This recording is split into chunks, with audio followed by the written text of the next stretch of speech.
O tema dessa noite é Sinais do Fim. Mas fim de quê? Como será o fim? O interessante é que eu ouvi pela primeira vez falar de volta de Jesus quando tinha lá meus 18 anos. E isso me surpreendeu bastante, porque eu cresci num lar cristão, não adventista, mas eu nunca tinha ouvido falar em volta de Jesus.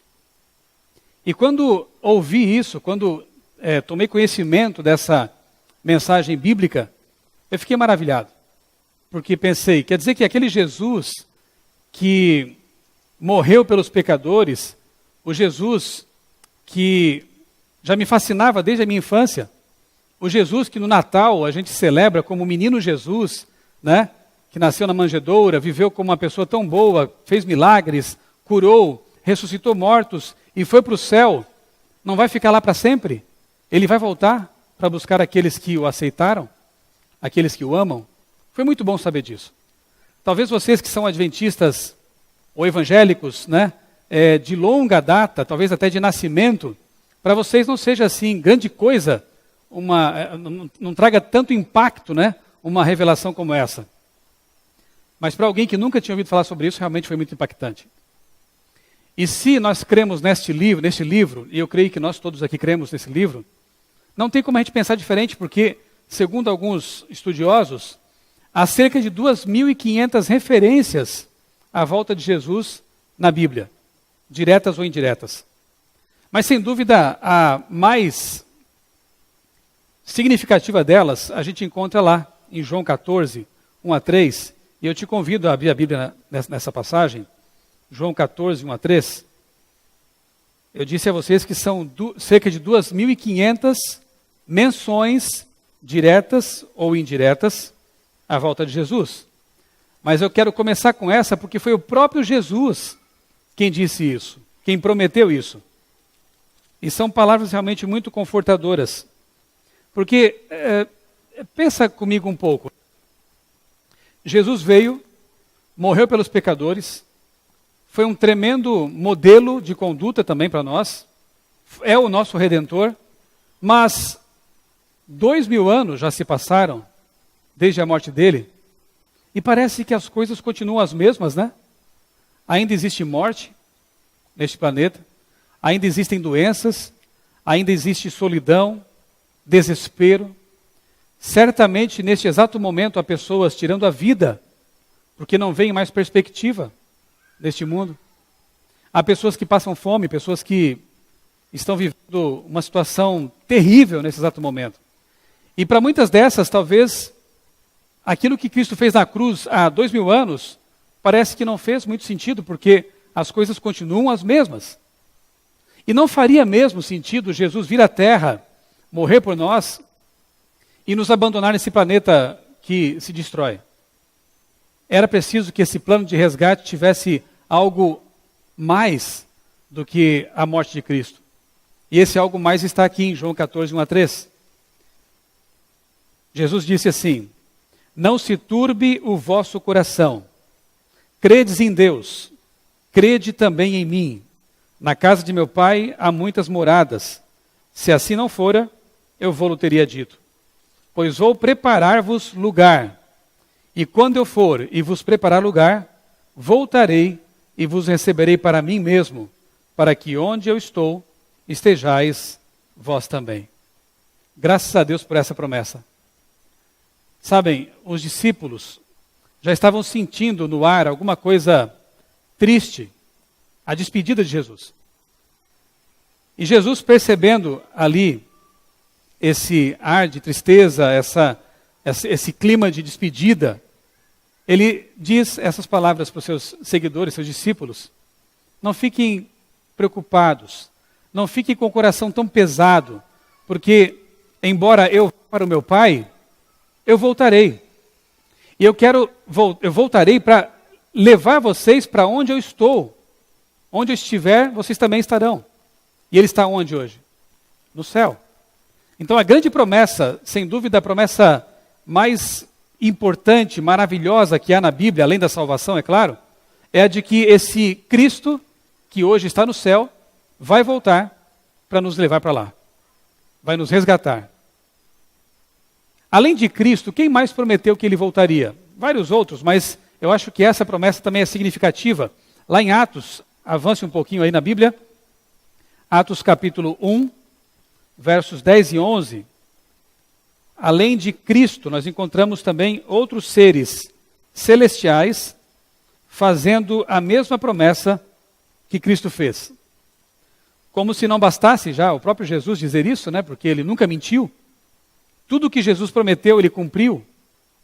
E não vai ser diferente com relação a essa promessa que acabamos de ler, né? Eu voltarei e vos receberei. Mas além dele, eu gosto de Deus porque Deus ele gosta de reafirmar nossas convicções.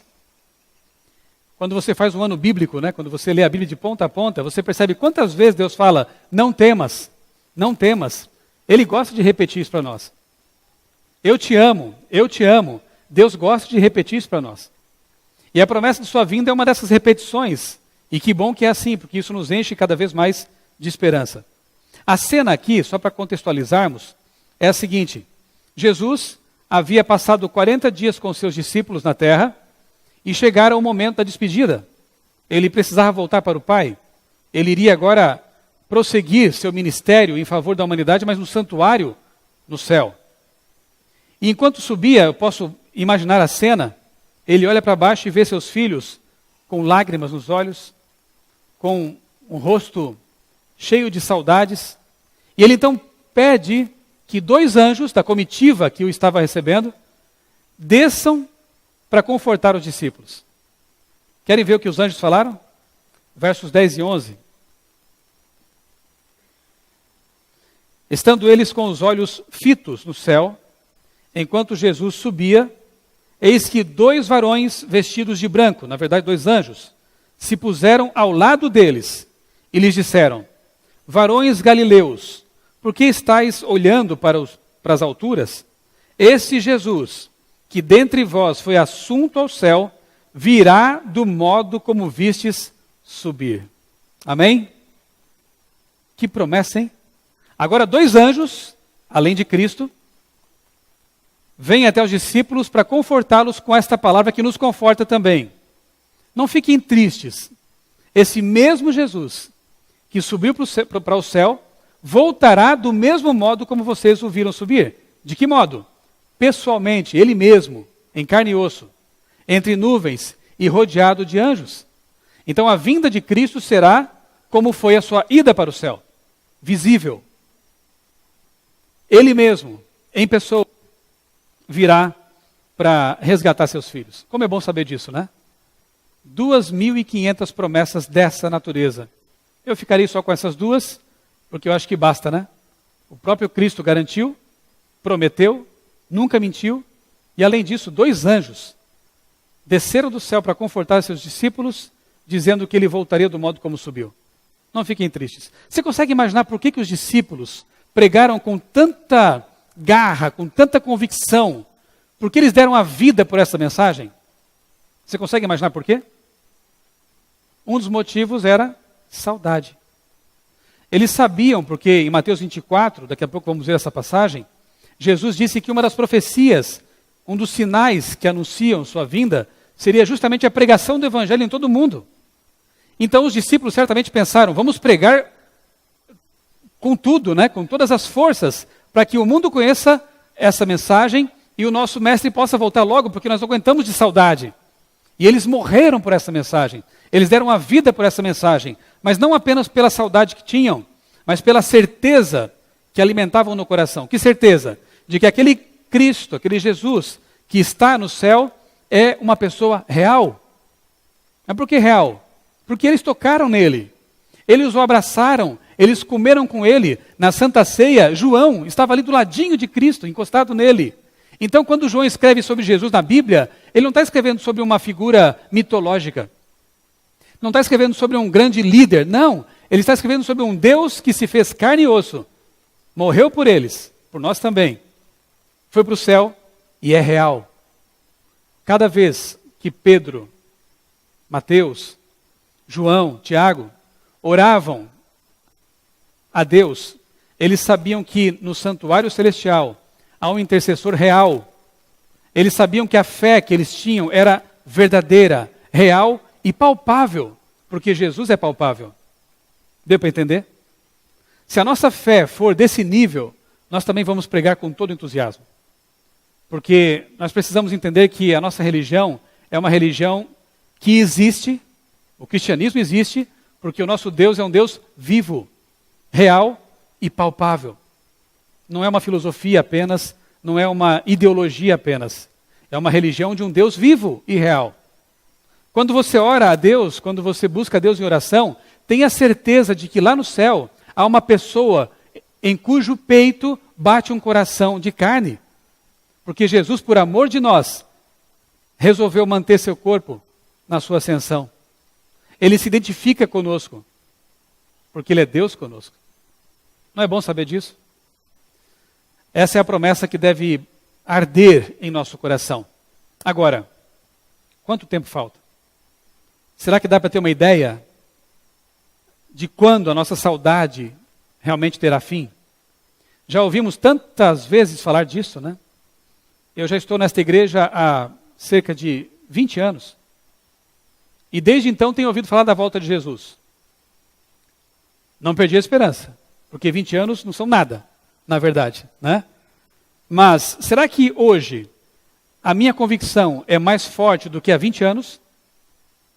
Eu quero lhes mostrar algumas coisas a respeito do que a Bíblia fala sobre os sinais e depois coisas que estão acontecendo exatamente em nosso tempo. Vamos à Bíblia de novo? 2 Pedro capítulo 3, versos 3 e 4. Esse é um sinal interessante porque ele se cumpre todos os dias. Toda vez que alguém ri de você, quando você fala da volta de Jesus, essa pessoa está cumprindo a profecia. Olha que interessante isso. Segunda carta de Pedro, capítulo 3, versos 3 e 4. Nós lemos assim: tendo em conta, antes de tudo, que nos últimos dias virão escarnecedores, com seus escárnios, andando segundo as próprias paixões, e dizendo: onde está a promessa de sua vinda? Porque desde que os pais dormiram ou morreram, todas as coisas permanecem do jeito como desde o princípio da criação. Que segunda vinda nada. Isso é bobagem. Você está falando uma coisa que é insana. Então, cada vez que você encontrar alguém que fala isso, você pode dizer: muito obrigado. Você acaba de cumprir uma profecia na Bíblia, porque ela diz exatamente isso, que nos últimos dias haveria pessoas duvidando desse evento. Muita gente duvidou do dilúvio. Sabe o que aconteceu com elas? Ou apodreceram na água ou viraram fósseis, que ainda não encontraram. Lamentavelmente foi assim. Descreram, duvidaram de um evento tremendo. Mas se nós cremos num Deus Todo-Poderoso, qualquer evento tremendo para Ele é simples. E vai acontecer. Ele prometeu. Um outro sinal do fim, lá em Mateus 24, 6 e 7, você conhece o texto, né? Diz que se levantará nação contra nação, e reino contra reino, e haverá guerras e rumores de guerras. Sabem, o século XX testemunhou duas das piores guerras da história. A primeira e a segunda guerras mundiais. Vejam, no total mais de 70 milhões de pessoas morreram, ficaram feridas ou desapareceram. O século XX foi o mais sangrento já registrado em toda a história. Mas as guerras continuam. Não acabaram. A bomba atômica em Hiroshima não acabou com as guerras. O fim da Guerra Fria não deu fim às guerras. Nós continuamos ainda vivendo conflitos terríveis e rumores de guerras muito complicados, como veremos daqui a pouquinho. Outro sinal, Mateus 24, verso 7, fala que haverá fomes em vários lugares do mundo.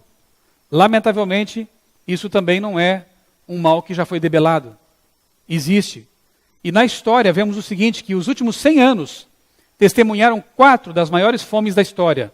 Rússia, 21, 33, China em 28 e 30, Bangladesh, 43 e 44. Estima-se que cerca de 20 milhões de pessoas morreram de fome nos últimos 100 anos. E atualmente bilhões de pessoas vêm sendo privadas do alimento necessário. Falta comida? Pior é que não. Falta distribuição justa e misericórdia. E amor. E espírito de partilha. Isso falta. Infelizmente a fome é um dos sinais também da proximidade do fim, da volta de Cristo. Mateus 24:7 também diz que haveria pestes, epidemias. É o sinal da pestilência, né? Olha só, o século passado testemunhou também uma das maiores pestilências de toda a história, a gripe espanhola de 18. Estimam-se 21 milhões de vítimas. Isso sem contar uma ameaça crescente em nosso tempo, das superbactérias. Os médicos não falam muito sobre isso, acho que para não assustar a população. Mas a coisa está bem complicada. Há doenças aí para as quais o último recurso, que é um antibiótico superpotente, já não está mais dando conta. Elas foram selecionadas. Até aquele sabonetezinho antibacteriano que você usa não é legal. Por quê? Ali diz assim no rótulo, mata 90% das bactérias. Ok, mas as 10% que sobrevivem, elas vão se tornar preponderantes, vão se multiplicar. E elas, o sabonetinho não dá mais conta. Seleção natural. E a humanidade está vivendo isso nesse momento. Os nossos últimos recursos em termos de antibióticos já não estão dando mais conta. Torça para não ter uma infecção grave. Porque esse sinal está se cumprindo. Por mais que a medicina tenha avançado, tecnologias estejam bem à frente, nós não estamos dando conta, né, desses problemas aí. Ebola, doenças sexualmente transmissíveis que estão preocupando demais. Hoje, pelo menos 3 delas, que eram muito comuns e fáceis de tratar, já são intratáveis. Muita gente nas nações desenvolvidas estão infectadas com essas doenças, que causam problemas como infertilidade, crianças com malformações e por aí vai. Complicado. Sinal dos terremotos, o que dizer disso? Mateus 24 também diz que haveria terremotos em vários lugares, né? E veja, no último século, o último século ainda testemunhou 2 dos maiores terremotos da história. Na China, em 1920, 180 mil mortos. Japão, em 23, total de feridos 1,5 milhão, dos quais 200 mil morreram. O terremoto do Japão foi descrito na ocasião como a maior catástrofe desde o dilúvio. Naquele tempo ainda criam no dilúvio, né, pelo jeito. E podemos mencionar também os terríveis terremotos do Haiti, há poucos anos, e o 4º maior terremoto da história, em 2011, no Japão, com intensidade máxima de 9 graus na escala Richter. Daqui a pouco eu vou mostrar um gráfico para vocês da evolução dos terremotos ao longo dos anos mais recentes. Realmente, a profecia tem se cumprido. Terremotos em vários lugares. O sinal dos tempos difíceis. Abra sua Bíblia agora em 2 Timóteo. 2 Timóteo, uma carta de Paulo, capítulo 3, versos 1 a 3. E vejam se não é um raio-x dos tempos em que estamos vivendo. Uma descrição precisa da nossa época, porém escrito há cerca aí de 2000 anos também, né? Sabe, porém, isto, nos últimos dias sobrevirão tempos difíceis, pois os homens serão egoístas, avarentos, jactanciosos, arrogantes, blasfemadores, desobedientes aos pais, ingratos, irreverentes, desafeiçoados, implacáveis, caluniadores, sem domínio de si, cruéis, inimigos do bem, traidores, atrevidos, enfatuados, mais amigos dos prazeres do que amigos de Deus. Isso acontece hoje ou não? Há pessoas assim hoje? Não. Infelizmente, parece ser bem o nosso cenário, né? O cenário do nosso tempo, né? E Paulo fala então de tempos difíceis aqui, né? Por mais que se invistam aí milhões de dólares e de reais em segurança, o medo continua pairando sobre as pessoas, né? Especialmente quando se fala em terrorismo, atentados, ataques, não é? Há nações aí que são tão poderosas, mas que vivem essa paranoia, né? De quando será o próximo atentado que vai ceifar vidas. Realmente é um problema sério. Lucas 21 fala um pouco mais sobre isso, né? Pessoas desmaiando de temor, de medo, com expectativa do que vai acontecer no futuro. Terrorismo, como eu falava há pouco, né? São problemas exatamente vivenciados aí em nosso tempo. Mateus 24, 37 a 39, ali curiosamente Jesus faz uma ponte entre um evento futuro e um evento passado. Dos dois se desconfiou. Desconfia-se da volta de Jesus, duvida-se dela, também se duvidou do dilúvio, não é? Assim como aconteceu um dilúvio, há evidências geológicas, evidências históricas desse evento, também acontecerá a volta de Jesus. E Cristo fala da licenciosidade, da imoralidade que seria constante em nossos dias. E é o que estamos vendo hoje também, infelizmente. Mateus 24, 14, ali Cristo disse aos discípulos, e será pregado este evangelho do reino em todo o mundo, em testemunha a todas as nações, e então virá o fim. Praticamente o último sinal a se cumprir para que Jesus volte. E o interessante é que ele está se cumprindo, né? Durante os últimos anos, por meio da página impressa, da internet, rádio, televisão, a pregação do evangelho em escala mundial se tornou uma possibilidade real, coisa que não era possível poucos anos atrás. Um único homem, uma única mulher, pode atingir uma audiência de dezenas e mesmo centenas ou até milhões de pessoas. A Bíblia está traduzida em mais de 1.300 línguas e é distribuída a uma média de 100 milhões de cópias por ano. Amém? 100 milhões de cópias por ano. No passado, você sabe, era complicado se copiar à mão, né, a Bíblia e distribuir. Cópias eram muito caras. Hoje você compra uma Bíblia popular em qualquer livraria, até supermercados, por um preço bem acessível. E se não quiser comprar, você vai à internet e baixa toda a Bíblia ali no seu celular. Que maravilha! Será que os discípulos imaginaram que um dia seria tão simples isso? Este evangelho será pregado em todo o mundo. E graças a Deus, isso está acontecendo. Agora, o interessante é que há pessoas que dizem assim, tá, até aqui você falou sobre sinais, terremotos, fomes, pestes e etc. Mas tudo isso sempre aconteceu, não é verdade? Terremotos sempre aconteceu. Desde o dilúvio para cá, sempre houve terremotos. Até no tempo de Cristo, há relatos de terremotos. Fome. Paulo fala de uma fome que aconteceu lá no tempo dele também, até coletar ofertas para ajudar os irmãos que estavam padecendo. Sempre houve fomes. Agora, o que nós temos que entender é que a Bíblia fala de um pacote de sinais. E é justamente o que diz lá em Lucas 21, 28 a 32.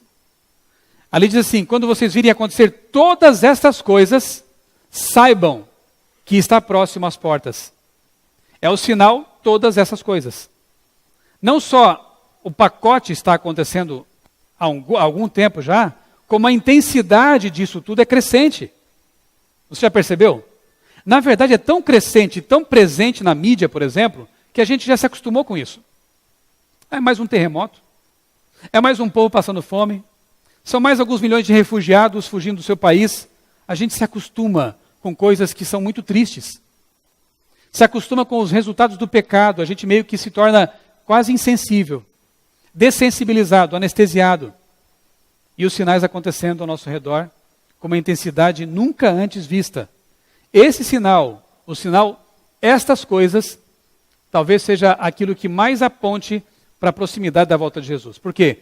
Tudo, ao mesmo tempo, com tanta intensidade, só pode representar alguma coisa realmente grande que está por vir. Você já se deu conta de quão frágil é o nosso planeta? E de que, na verdade, nesse exato momento estamos sentados sobre um barril de pólvora? A gente se esquece disso às vezes. Deixa eu mostrar algumas evidências para vocês ficarem mais preocupados e ir para casa desconfortáveis. Não quero terminar com essa tônica, porque nós temos um Deus que é o Criador do universo. Mas não podemos ser ingênuos a ponto de pensar que essa Terra, este planeta, vai permanecer assim por muito tempo. Que nós estamos aqui seguros neste mundo de pecado. Não. Veja algumas coisas. 2012, nós quase fomos extintos. Sabiam disso? Quase que ninguém estaria aqui agora para ouvir essa mensagem. Por quê? Bom, De quando em quando o Sol, ele emite acontece algumas erupções lá, e aí ele emite massa coronal, plasma, que são chamadas de flares, ou tempestades solares. Em 23 de julho de 2012, ocorreu uma das mais poderosas tempestades solares dos últimos 150 anos. Só para você ter uma ideia, aqui está a Terra, ó, e aqui é uma dessas tempestades. Olha o tamanho dela em comparação com a Terra.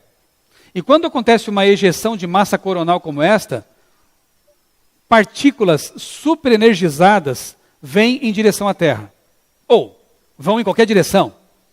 Na verdade, se vem para cá, a coisa fica meio complicada. Essa tempestade que aconteceu aí em 2012, passou raspando. Olha o que disse um cientista. Se a erupção tivesse acontecido uma semana antes, a Terra teria ficado na trajetória daquela tempestade.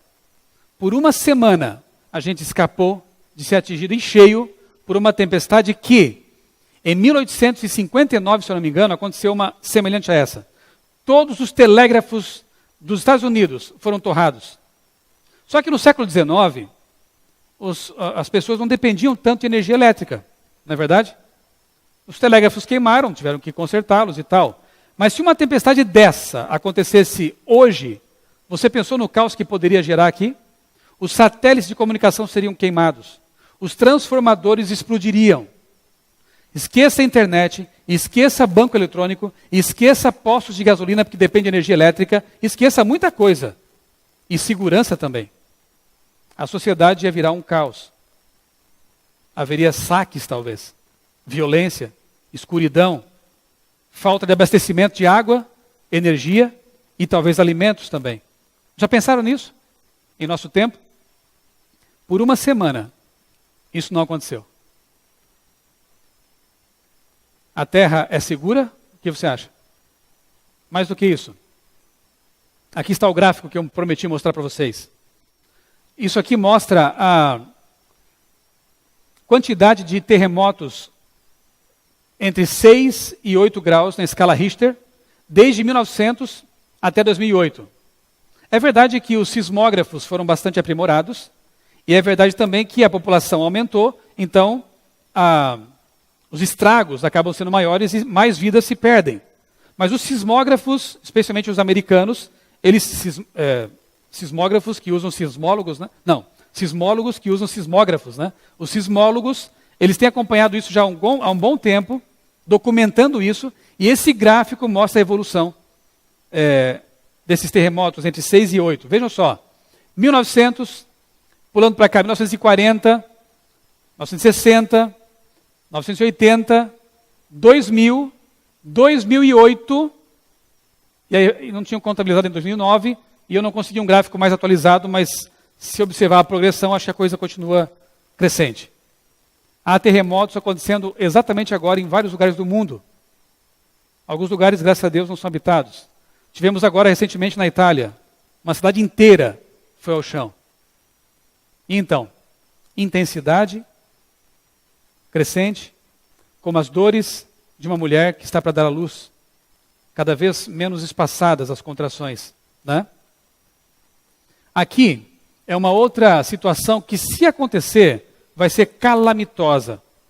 Lá nos Estados Unidos tem um parque chamado Yellowstone. E debaixo desse parque, bonitinho, onde há geysers, né? Onde Zé Colmeia vive, né? Lembra do desenho antigo lá? Yellowstone, existe ali debaixo um super vulcão. E os americanos que sabem disso têm um medo tremendo de que esse vulcão um dia possa explodir. Porque se ele explodir, haverá destruição total num raio de 100 milhas e devastação massiva num raio de 500 milhas. Pensem no que isso pode representar para a economia do mundo. Porque a nação norte-americana vai entrar numa crise muito feia, muito forte. E leva a reboque todos os países. Se isso não acontecer, na costa, aqui na Califórnia, há uma falha chamada Santo André, ou San Andreas, que, segundo alguns estudiosos, né, ali pode acontecer o chamado Big One, terremoto mais devastador da história, que poderá levar a costa oeste americana à destruição, né? Já fizeram filmes sobre isso, há algumas previsões, e o que é pior, faz tempo que não ocorre um terremoto lá. E quanto mais tempo passa, mais a tensão nas placas tectônicas aumenta. Quando há pequenos terremotos, isso é bom, entre aspas, porque a tensão se dissipa. Mas com o tempo, a acumulação dessa pressão torna um possível futuro terremoto pior do que se tivesse acontecido menores terremotos ao longo do tempo. E lá faz tempo que não acontece um desses. Então, as previsões realmente não são lá tão alvissareiras, né, nesse sentido. Aqui uma notícia recente, jornal The Sun. Rússia e China estão se armando, inclusive com armas nucleares, para enfrentar um possível confronto com quem? Estados Unidos. Você acha que as tensões e rumores de guerra acabaram? Não. Nesse exato momento, as nações estão se armando, se preparando, não sabem talvez exatamente para quê, mas ali estão os preparativos. Rússia e China, possíveis aliadas numa possível guerra futura. Outro evento recente, isso foi essa semana. Washington denunciou uma interceptação russa perigosa de um avião militar. Um avião americano estava... Aí sempre há os dois lados, né, contando a história. Os russos dizem que o avião americano invadiu o espaço aéreo russo, mas o fato é que a nave russa praticamente alvejou o avião americano. Quer dizer, uma guerra pode começar com um evento como esse, né? E está acontecendo. Isso, espionagens, agressões, né? São situações muito delicadas. Lembra essa notícia triste, né? Lá em Oslo, um país pacífico, mas de repente um maluco lá leva à morte várias pessoas num massacre, num atentado terrorista absurdo. E uma capa assim muito profética, né? Você vê aqui terror, ali infidelidade, corrupção, um pacote de sinais numa mesma capa. Aqui, o que eu falava há pouco, né? Ciência hoje, superbactérias, resistência a antibióticos desafia a medicina. Milhões de pessoas podem morrer nesse planeta se uma dessas superbactérias sair do controle e infectar as pessoas. E hoje, com voos, com globalização, isso se espalha muito rápido. É difícil de conter. Outra notícia preocupante. 10 de setembro deste ano, ontem, portanto, Ban Ki-moon, que é o secretário-geral da ONU, né, disse que o impacto de uma guerra com a Coreia do Norte seria muito, mas muito maior do que um conflito lá da Síria. Por quê? Porque a Coreia do Norte tem um ditador maluco que tem bombas atômicas. Só por isso. E a ONU está preocupada com a situação porque o ditador lá da Coreia andou fazendo mais testes atômicos. Está se preparando para alguma coisa. E ele é louco. E ele tem armas. E aí? Uma bomba daquela pode matar muito mais pessoas do que o ditador Bashar lá da Síria está fazendo com a população. Que é uma coisa triste, né? Vocês viram essa foto aqui? Que coisa mais triste. O garotinho que teve sua casa bombardeada lá na Síria. O Orhan. Que expressão de olhar perdido, sem esperança, sem perspectivas de futuro. Pouco antes disso, outra foto arrasou o mundo. Um garotinho que morreu afogado, tentando fugir da Síria para buscar segurança em algum lugar. No meio do caminho, o navio vira e lá se vai o seu futuro. Triste demais isso tudo, né? Está acontecendo agora, irmãos, nesse momento. Milhões de pessoas morrem, ou vivem, subsistem em campos de refugiados, sem dignidade, sem alimento necessário. E já que falamos em muçulmanos fugindo da Síria, você pode talvez perguntar, mas irmão, como que Mateus 24:14 vai se cumprir em nossos dias? A pregação do Evangelho em todo o mundo. Aqui nós temos a Novo Tempo, aqui nós temos livros, temos folhetos, várias igrejas, não só a nossa, pregam da volta de Cristo, que bom. Mas e o que dizer dos muçulmanos? Dos países que são fechados à pregação do Evangelho? Como essa mensagem de Cristo e da volta de Cristo vai alcançar esses milhões e bilhões de pessoas? Até porque quando eles, lá no Oriente, né, pensam em cristãos, é isso que lhes vem à mente. Cristão para um muçulmano de lá, que não conhece o Ocidente e que não conhece as nuances, né, do cristianismo aqui, para eles o cristão é uma pessoa que eles veem lá nos filmes de Hollywood. É alguém que bebe, que fuma, que adultera, alguém que vive em festas, em baladas e coisas assim. Quando ouvem de cristãos não querem nem saber, mas o que eu posso receber de um pagão como esse? Complicado, né? E na verdade isso aqui também cumpre profecias, né? Amantes dos prazeres. E Lucas 18:8 diz, quando o Filho do Homem vier, encontrará porventura fé na terra. Aí estão os cristãos que deveriam estar pregando a volta de Cristo, mas só vivem para os prazeres. Dizem que creem em Deus, mas a fé deles é vazia, porque não apresenta os frutos de uma fé verdadeira. Quando Cristo vier, encontrará a fé verdadeira nesse mundo? Ou vai encontrar multidões vivendo uma falsa religião, uma ilusão, uma coisa só de fachada? E às vezes nem fachada também. Lamentavelmente, esse testemunho tem chegado aos muçulmanos. Porém, graças a Deus, milagres têm acontecido lá. Ontem mesmo eu conversei um pouco com a Marisa, a nossa irmã que está trabalhando, servindo como missionária lá no Líbano, né? E eu perguntei, Marisa, a gente ouve falar algumas vezes de muçulmanos que estão tendo sonhos, né? Com Jesus, com a Bíblia. Isso é real? E ela me disse, e é maravilhoso ver isso. Ela conhece vários. Você acha que Deus deixaria pessoas sinceras, onde não há um missionário, perecer sem conhecer a mensagem dele? Sem conhecer Jesus? Quando eu penso nisso, eu me lembro dos magos lá do Oriente, né? Os sábios do Oriente, para quem Deus se revelou de alguma forma. Lendo as escrituras judaicas, aqueles pagãos encontraram a luz, a verdade, e foram buscar Jesus. Eram da Pérsia, não eram judeus, eram pagãos, nós diríamos assim. Deus ama a todos, está buscando todos, de todas as religiões, de todos os países. E eu fiquei feliz de saber que, a gente já ouvia falar, mas saber que é real, que há multidões ali, nos países fechados, de confissão muçulmana, que estão sonhando com Jesus. Jesus dizendo, busque essa igreja, leia esse livro. E ela me disse, aqui na nossa igreja no Líbano, igreja adventista do Líbano, de vez em quando, aqui mais ou menos como aqui acontece, né? A gente recebe amigos que vêm porque a Novo Tempo os convidou.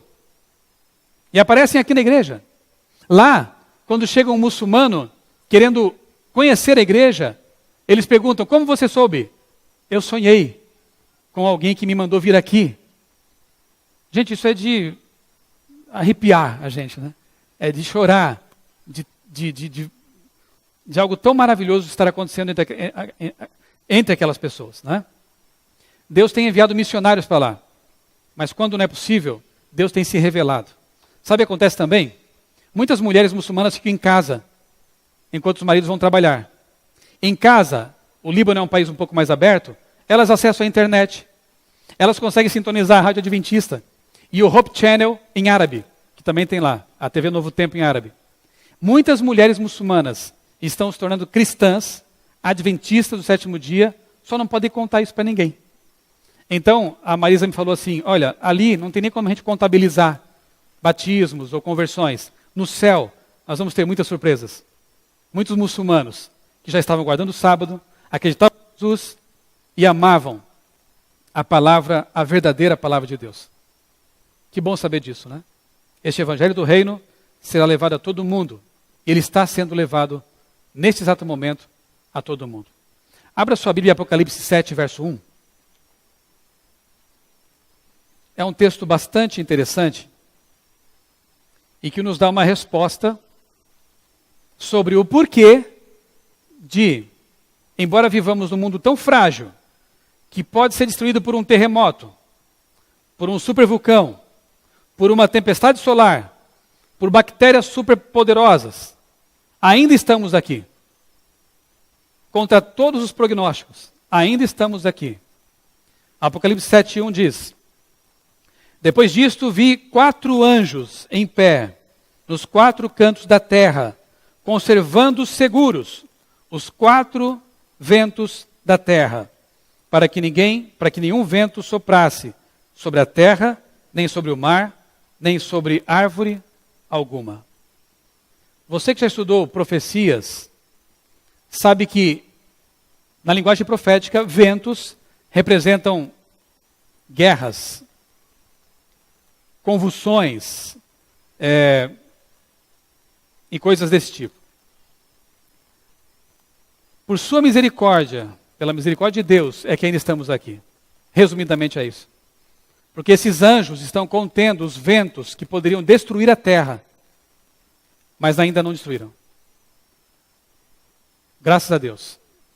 Ellen White, no livro Grande Conflito, que eu recomendo a vocês veementemente, leiam esse livro. Ela explica quem é o causador dessas tragédias, na verdade. Ela diz assim: Satanás estudou os segredos dos laboratórios da natureza e emprega todo o seu poder para dirigir os elementos tanto quanto o permite Deus. Nos acidentes e calamidades, no mar e em terra, nos grandes incêndios, nos violentos furacões e terríveis saraivadas, nas tempestades, inundações, ciclones, ressacas e terremotos, em toda parte e sob milhares de formas, Satanás está exercendo o seu poder. Deus não causa destruição, nunca. Quem está fazendo isso? É o inimigo, que é um anjo poderoso, você sabe disso?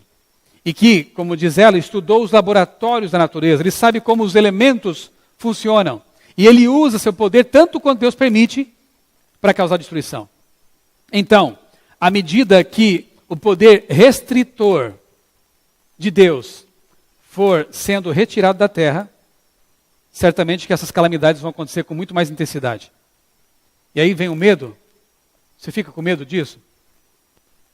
Há um texto que diz assim, ó: levanto os meus olhos para os montes e pergunto, de onde vem o meu socorro?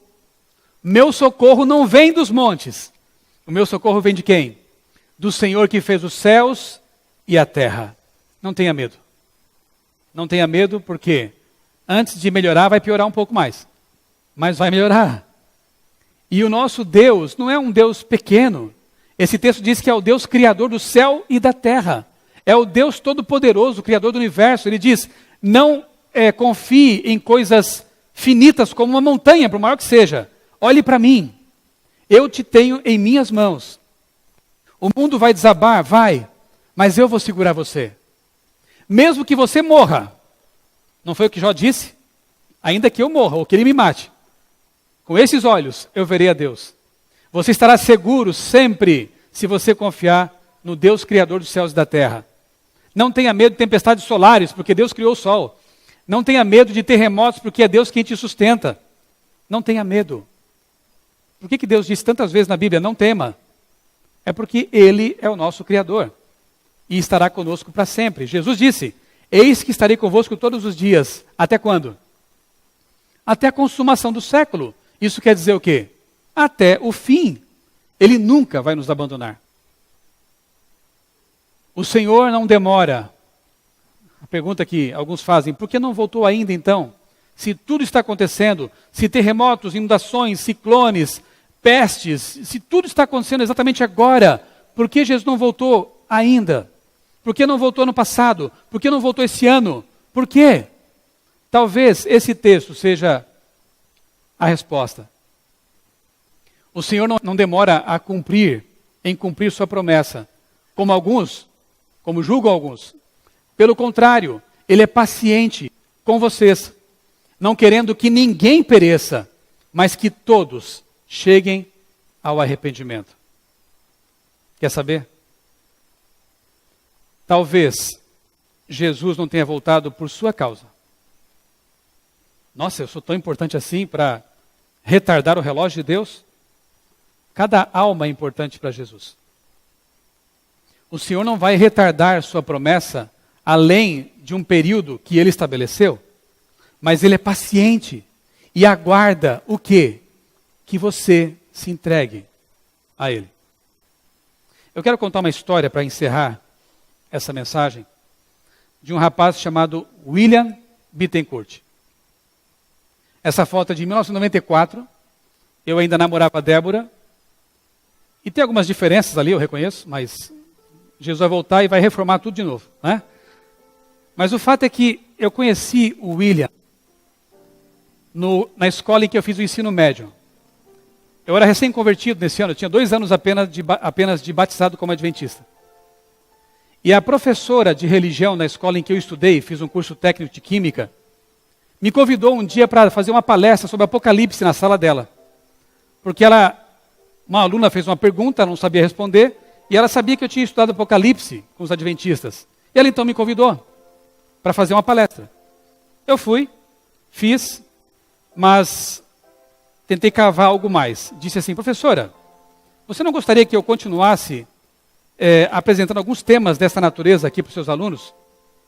Ela gostou da ideia porque ela ia receber o salário e eu ia dar aula para ela. E então deu certo. Eu passei toda sexta-feira à noite, quando eu voltava da minha faculdade de Florianópolis, eu ia para Criciúma, minha cidade natal, ia para aquela escola e dava aula no lugar da professora. Seminário Revelações do Apocalipse. O estudo foi prosseguindo. Alguns pais começaram a reclamar daquelas aulas. Não sei se do professor ou do conteúdo. Quero crer que fosse o conteúdo. E pediram que eu parasse com aquilo. Mas tinha um aluno na classe que manifestava um interesse especial nas minhas aulas. O William. Tinha o cabelo aqui pelos ombros, adolescente, meio revoltado com a vida, mas ele gostava daquele conteúdo. E como eu descobri depois, ele morava perto de minha casa, a gente tomava o ônibus, desembarcávamos no ponto e íamos conversando ainda por algum tempo, até chegar à casa dele. Depois de algum tempo, o William já não ia mais apenas conversando comigo pelo caminho, ele ficava na minha casa e nós continuávamos estudando a Bíblia até madrugada, muitas vezes. Resultado, depois de alguns meses, o William se converteu. Com 15 anos. Ele foi batizado lá em Criciúma, na Igreja Central, e era um jovem assim muito ativo. Estudava muito a Bíblia, lia vários livros. Tudo que eu dava nas mãos dele, ele lia, devorava. Mas ocorre que, com o tempo, eu precisei ficar mais em Florianópolis, por conta da faculdade, por conta de uma moça que eu conheci lá. Depois eu casei com ela também, né? E aí não voltava mais tanto, não é culpa dela, né? As coisas são, infelizmente, os caminhos das pessoas, eles tomam rumos diferentes. E o William começou a se relacionar de novo com seus amigos do passado. Aos poucos ele foi se afastando da igreja. E para encurtar a história, ele acabou abandonando a igreja. Foi muito triste isso. Me lembro que uma noite ele foi à minha casa e nós choramos juntos. Ele dizia assim: eu preferia não ter conhecido tudo isso, porque agora eu não sou feliz nem lá fora e nem aqui dentro. Eu não sou mais feliz. Eu não queria que você tivesse me falado essas coisas. E eu chorei junto, porque eu disse: William, eu te apresentei o que eu tinha de mais precioso. Jesus, a verdade, a Bíblia. Eu não podia fazer diferente. E eu vou orar por você, William, para que Deus não te dê sossego, não te dê paz, enquanto você não voltar para Jesus. E os anos se passaram. 5, 10, 15 anos, 16 anos. E um dia eu recebo um e-mail do William. E no e-mail ele me contava a história do que tinha acontecido ao longo desses anos em que eu estive orando por ele, sem saber o que estava acontecendo. O William sempre foi um jovem muito ambicioso. O sonho dele era fazer uma faculdade, ganhar muito dinheiro, ter uma família, e ele conseguiu realizar isso. Ele estudou direito, administração, abriu uma firma em Criciúma, comprou um apartamento de cobertura, se casou, teve um filho, carro importado, tudo o que ele queria ele teve. Mas um dia eu recebi esse e-mail e ele dizia assim: nesses anos todos, eu não me sentia feliz. Um dia eu estava no meu escritório e chegou um senhor, um cliente. E conversamos sobre negócios e de repente, do nada, ele me perguntou: William, você tem religião? O William disse assim: eu já tive. Há um bom tempo eu fui adventista. William, eu sou adventista. Eu não creio em coincidências, eu creio na providência. Eu sou adventista. Por que você não volta para a igreja, William? Eu vou trazer aqui na sexta-feira o pastor para conversar com você. O William ficou meio desconcertado, mas aceitou. Naquela sexta-feira o pastor o visitou. Marcaram de estudar a Bíblia. Não precisou muito, porque ele já conhecia praticamente tudo, né? Estudaram algumas lições. O pastor fez um apelo. Mas antes de eles tomar essa decisão final, aconteceu uma coisa muito interessante. Ele aceitou o convite para ir à igreja. Pela primeira vez em 16 anos. Ele entrou naquela igreja, disse que sentiu alguma coisa muito especial, porque fazia tempo que ele não entrava, mas aquela igreja era a igreja em que ele tinha sido batizado, com 15 anos. Naquele dia, um pastor de fora estava pregando. E pregou, sabe sobre o quê? O jovem rico. O jovem rico. O William disse para mim que ele chorava o culto inteiro, porque ele se viu naquela mensagem. Quando chegou em casa, ele correu para o quarto, não viu ninguém, não quis ver ninguém, se jogou de joelhos ali à beira da cama e disse assim: Senhor, eu entendo que tu estás me chamando, porque não é possível que eu vá à igreja e ouça uma mensagem que descreve a minha vida, mas eu quero um sinal a mais. Eu quero abrir a tua palavra agora e quero que tu fales comigo. Deus às vezes fala desse jeito também, né? Ele abriu a Bíblia, abriu os olhos, o jovem rico. 1000 e tantas páginas. O jovem rico. William se entregou. Foi batizado, e aqui temos uma foto dele, em 2009. Realmente um momento maravilhoso. Hoje o William é ancião da igreja lá em Criciúma. É um missionário de Deus. Tem uma família linda. Deus lhe deu um novo casamento abençoado. O William é um servo de Deus. Eu entendo que Deus nos dá segundas, terceiras chances, quartas chances, né? E tem muita paciência conosco. Graças a Deus, Deus esperou pelo William por mais de 15 anos. E hoje ele tem uma nova vida. Eu não sei quantos anos você tem relutado em voltar para Jesus. Eu não sei quantos anos você tem relutado em deixar de ser aquele cristão que vive ao sabor do vento, né? Para ser um cristão de verdade, um cristão comprometido, um cristão que anda com Cristo todos os dias. Só existe felicidade quando estamos com Jesus. O William me disse assim: olha, Michelson, eu tinha um apartamento de cobertura, carro do ano, mas eu nunca fui feliz. Tudo o que eu queria eu tive, eu obtive, mas eu nunca fui feliz. Agora eu sou feliz, ele diz. Agora eu sou feliz. Você quer ser feliz? Quer ter segurança de que ainda que esse mundo desabe ao seu redor, você estará seguro nas mãos de Deus? Se entregue a Jesus. Não demore mais. Não faça como ele, esperando 15 anos. Para que esperar para ser feliz? Para que esperar para se sentir seguro, em paz?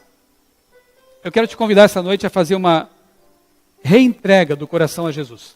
Pode ser? Eu não sei se estou falando aqui para alguém que está afastado da igreja. Se estou, esse convite é bem para você. Eu não sei se eu falo aqui para alguém que não foi batizado ainda por imersão. Se estou, esse convite é bem para você também. E se falo para alguém que já está na igreja há um bom tempo, mas que sente que precisa se preparar devidamente para esperar Jesus voltar, porque está próximo, você percebeu? Esse convite também é para você. Eu vou convidar aqui a Josiane, ela vai cantar uma última música que fala dessa esperança da volta de Jesus. E eu gostaria que você desse a Deus uma chance, uma oportunidade de tocar a sua vida, tocar seu coração. Que você abra o coração e a mente para o chamado que Deus vai fazer para você. Eu creio muito nesses momentos de apelo, sabe por quê? Porque eu sou resultado disso também. Eu me lembro até hoje de uma vez em que eu estava em Criciúma, num ginásio de esportes, onde houve um congresso da igreja lá. Um pastor pregou sobre a volta de Jesus, os sinais da volta de Jesus. E no final um conjunto cantou. E ele fez o convite e eu fui lá na frente. E foi maravilhoso. Eu estou aqui hoje. Eu tenho essa esperança hoje. Porque um dia eu aceitei o convite de Jesus para estar pertinho dele. E eu quero que você tenha esse mesmo privilégio que eu tive há mais de 20 anos, de entregar sua vida a Jesus. Quando você perceber que Deus está chamando você para essa entrega, enquanto a Josi canta, não demore. Vem aqui à frente. Nós vamos terminar com uma oração de consagração, pedindo que Deus nos guarde em suas mãos até a volta de Jesus. Tá bem? Não endureça o coração. Não deixa para depois. É agora. É nesse momento.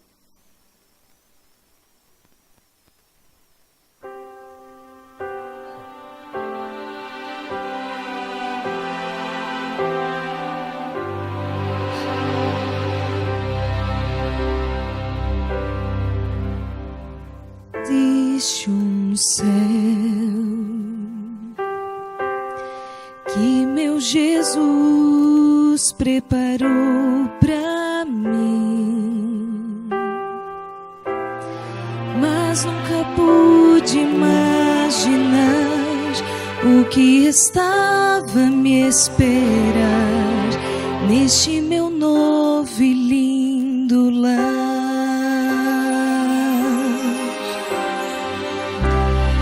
Belos jardins, lagos de cristal, lindas mansões, vida eterna, flores que nunca murcharão, não há mais sombra do mal, um novo céu, um novo lar.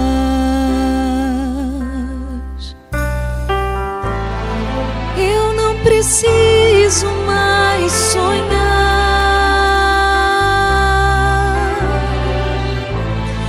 posso abraçar o meu Jesus,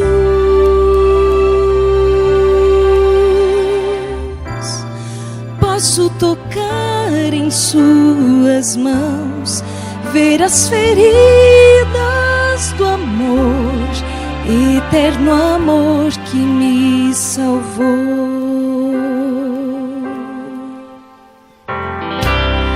Quanta emoção quando encontrei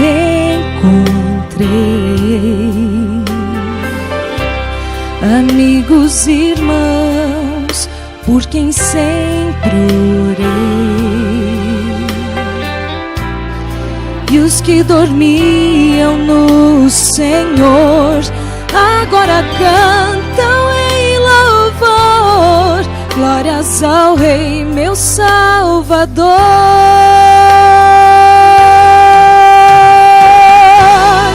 Eu não preciso mais sonhar,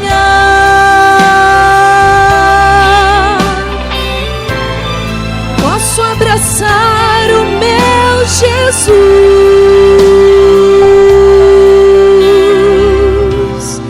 posso tocar em suas mãos, ver as feridas do amor, eterno amor que me salvou.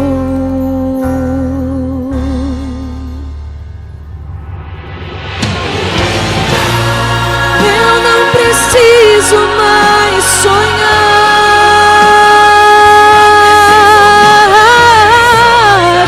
posso abraçar o meu Jesus,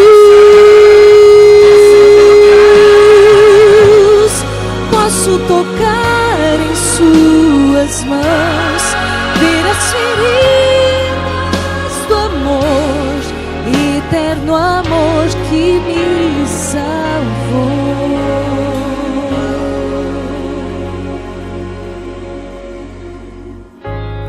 Eterno amor que me salvou.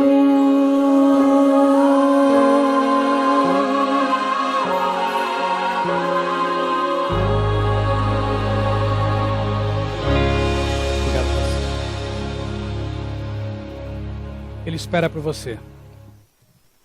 Em breve não será preciso mais sonhar. Nós poderemos abraçar o nosso Salvador. Em breve essa cena que para nós é tão querida e tão aguardada será realidade.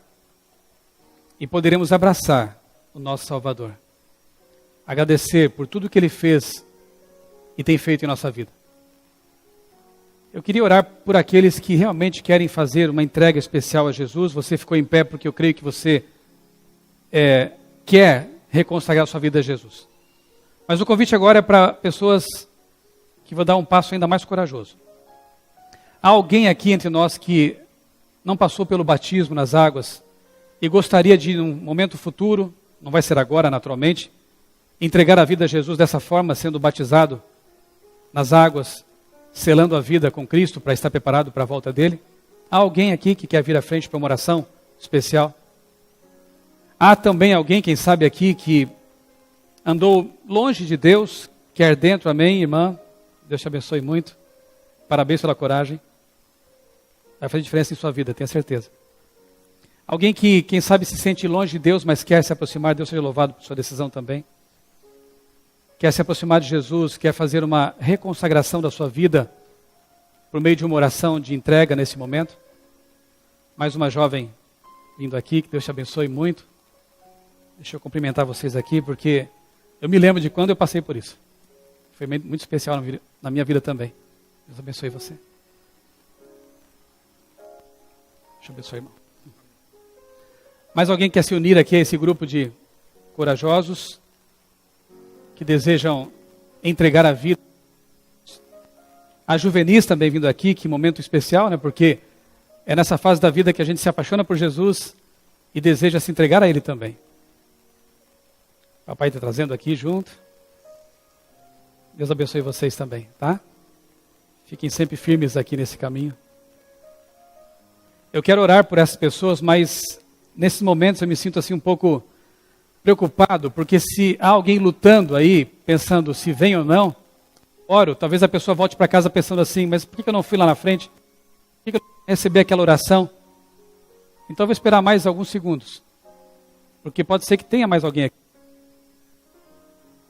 receber essa oração. Tem mais uma moça aqui vindo.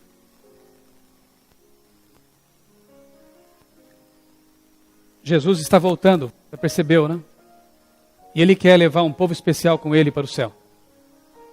Amém. Tinha alguém. Deixa eu ver isso aí. Eu posso orar? Eu quero dar um abraço aqui num amigo que eu convidei e veio. Johnny. Deixa eu abençoe, meu amigo. Conheço o Johnny já há alguns anos. É o dono da locadora onde eu alugo os meus filmes escolhidos a dedo. E é um homem de Deus. E hoje, a gente conversávamos essa semana, né, Johnny? Sobre fé, sobre vida espiritual. E o Johnny me disse, eu quero levar mais a sério, né? As coisas de Deus. E ele veio com a esposa aqui nessa noite. Eu fico feliz por ter aceitado o convite. E eu creio que esse momento foi preparado para todos vocês e também para esse meu amigo especial. Posso orar por vocês? Por todos nós? Feche os olhos. Santo e bondoso Deus, nós te agradecemos, Senhor, porque nessa noite sentimos o Teu Santo Espírito trabalhando no coração de pessoas queridas, especiais, pelas quais Tu morreste, pelas quais Tu deste o Teu sangue, a Tua vida. Pessoas que Tu queres ver preparadas para Te receber quando voltares em breve. Ó Pai, opera na vida de cada um desses Teus filhos, para que possamos ter a certeza do Teu perdão, da restauração e da vida eterna. Obrigado porque os sinais anunciados em Tua palavra mostram que a Tua vinda está muito próxima, que em breve não precisaremos mais sonhar, porque Tu estarás diante de nós e poderemos Te abraçar, poderemos desfrutar dessa realidade. Ajuda-nos a crer em Ti, a saber que de Ti vem o nosso socorro, de Ti vem a nossa esperança. Dá-nos a Tua paz, uma semana cheia de vitórias espirituais. Nós Te pedimos e agradecemos, em nome do Senhor Jesus. Amém.